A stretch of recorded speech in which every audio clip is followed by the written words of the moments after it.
तो ये सारी वजूहत होती हैं। यूथ की अगर बात करें या पब्लिक की बात करें, इंडिया की किसी पॉलिसी की तारीफ की जाए, अवाम बड़क उठती है कि यार तुम इंडिया की तारीफ कर रहे हो, तुम्हें शर्म नहीं आती, तुम इंडिया, लेकिन हम सीखते क्यों नहीं कि यार it's not always about policy, India और nation, it's always about the policy.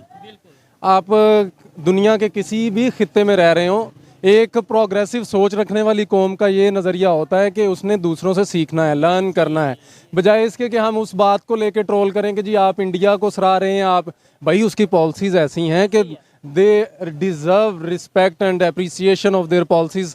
तो हमारे यहाँ पे हमारी पॉलिसी, मैं किस चीज़ को सराहूँ, किस चीज़ की अप्रिसिएशन दूंगा जो मेरी रैशनल बुनियादों को हिलाएगी, जो मुझे बताएगी कि भाई ये रैशनल फैसला है, ये एक रैशनल डिसीजन है, ये पॉलिसी वो है जिस पे चल के, ये पॉलिसी एक्चुअली जिसको मैं कह रहा हूँ ये एक रोड मैप होता है जिस पे आप चलते चलते चलते चलते अपनी किसी खास डेस्टिनेशन तक पहुँचते हैं।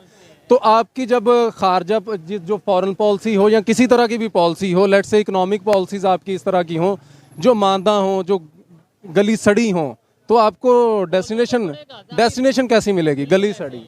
अच्छा, मुझे ये बताएं कैसे जो चेंज कैसे है। अगर दूसरे नंबर पे हम सीखने की बात आपने की कि हमें सीखना चाहिए, मैं भी इस चीज़ से 100% एग्री करता हूँ। भाई सीखो, जहाँ पे भी दुनिया का कोई भी कंट्री जिसमें कुछ बेहतर हो रहा है वो आप अडॉप्ट करो, चाहे चाइना है, चाहे यूएस है, चाहे अफगानिस्तान है, चाहे इंडिया है। लेकिन बात करें कि 75 साल में हम लोग सीखने की बजाय नीचे से नीचे क्यों जाते जा रहे हैं। वो 75 साल पहले जिस पोजीशन पे थे, आज जिस पोजीशन पे इंडिया वाले हैं, वो किस वजह से गए और हम लोग यहाँ पे अगर हैं तो किस वजह से? यार इसमें ना को मोटी मोटी सी चीज़ें हैं, जैसे बुनियादी चीज़ में कि आप ये बताएं कि आपका जो फॉरेन एजुकेशन मिनिस्टर है, क्या कभी उसने इस बात पे गुफ्तगू की कि यार हमारा कैरिकुलम कैसा होना चाहिए, हमें माशरे में, हमारी इंडस्ट्री में किस चीज़ की ज़रूरत है, हमें इम्प्लीमेंट क्या करना है। वो हम ये चीज़ें तो हम बाहर से अडॉप्ट कर लेते हैं कि भाई वो वहाँ पे कैरिकुलम ये पढ़ाया जा रहा है, आप यहाँ पे लाके यही कर दें। भाई उनका जो ऑन ग्राउंड रियलिटीज़ हैं बाहर की कौमों की, वो देखें, वहाँ पे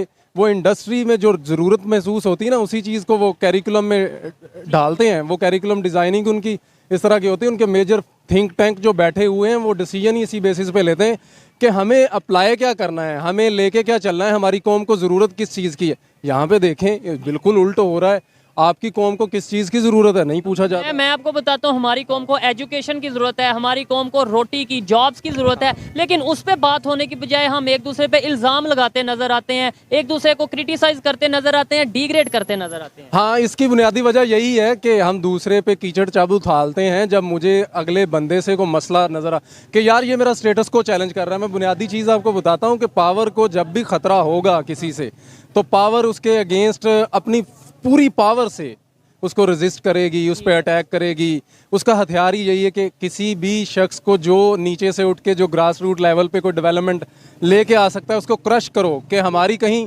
हमारा स्टेटस को, हमारी पावर, हम लुट जाएंगे। ये सारे नारे उनसे बुलंद होते हैं जब उनके पावर चैलेंज होती है। चैलेंज होता है। लास्ट में ये बताएं, अगर पाकिस्तान की इस टाइम सिचुएशन की बात करें, स्टेटस की बात करें, इंटरनेशनल लेवल पे खास तौर पे इस्लामिक कंट्रीज के साथ जो हमारे रिलेशन है, कैसे रिलेशन नज़र आ रहे हैं? सऊदीया के साथ, इवन ईरान, अफगानिस्तान के साथ क्या रिलेशन नज़र आ रहे हैं? रिलेशन, मैं तो वैसे इसको रिलेशन कहता भी नहीं हूँ कि हमारे रिलेशन है नहीं एक्चुअली ना। आप देखें कि हम किससे कितना जुड़े हुए हैं। इस्लामिक नेशंस की अगर हम बात करें तो इससे थोड़ा ना हमें अब आगे निकल जाना चाहिए। हमने एक मजहबी बुनियाद जो एक फेंसिंग की है ना, रिलीजन बेस्ड, मैं इसको कंपार्टमेंटलाइजेशन ऑफ रिलीजन कहता हूँ कि कंपार्टमेंटलाइजेशन ऑफ रिलीजन को हमने as a play card use किया है। भाई जहाँ कह लेंगे आपने सियासत में यूज, एग्जैक्टली आप as a play card use कर रहे हैं, जहाँ पे आपको लगता है कि मेरे हकूक, मेरे इवन लेजिटिमेट की तो मैं बात ही नहीं करता, इलेजिटिमेट आपके राइट्स जब जिस पे आप ये चाहते हैं कि भाई मेरे किसी भी जो मेरे बेवजह मैंने अपने हकूक इस रियासत में अपने लिए इस्टेब्लिश कर लिए, उनके अगेंस्ट भी अगर कोई जाता है तो मेरे पास एक पावर है, वो रिलीजन की है। मैं रिलीजन कार्ड यूज़ करता हूँ, that is my Trump card. तो मैं उसको प्ले करता हूँ ताकि चूँकि जैसे सोच कैसे बदलेगी? मतलब हम वो अगर हमारे पॉलिटिशियन मजहब कार्ड यूज करते हैं, उसकी बड़ी वजह शायद ये है कि मैं उस कार्ड में आ जाता हूँ, आप उस चाल में आ जाते हैं, पब्लिक उस चाल में आ जाती है। पब्लिक जो सा मजहब के नारे पे, कश्मीर के नारे पे, इस तरह की चीज़ों पे बिकती है, आती है। हाँ हाँ बिल्कुल। असल में जो मैसेज होती है ना, मैसेज हमेशा कोई एक रहबर ढूंढ रही होती है, कोई एक रहनुमा ढूंढ रही होती है। मैसेज के पास कोई नज़रिया नहीं होता, कोई एक सिचुएशनल लीडर उभरता है, वो देखता है कि इस वक्त जिसे हम कहते हैं दुखती रग, तो वो नेशन की रग देखता है कि यार मैंने हाथ कहाँ पे रखना है, मैं कैपिटलाइज किन चीज़ों पे करूँगा और मेरी जो चूरन है वो कहाँ बिकेगा। पाकिस्तान की दो दुखती रगें कौन सी हैं इस टाइम पे? रिलीजन बुनियादी चीज़ है, आप रिलीजन हाँ, दूसरे क्या दूसरा? एस्टेब्लिशमेंट नहीं नहीं, दुखती रग जिस पे हाथ रखेंगे लोग भड़क उठेंगे। बुनियादी तो रिलीजन है यार, तो मैं गिनाना शुरू करूं तो बहुत सारे हैं। कोई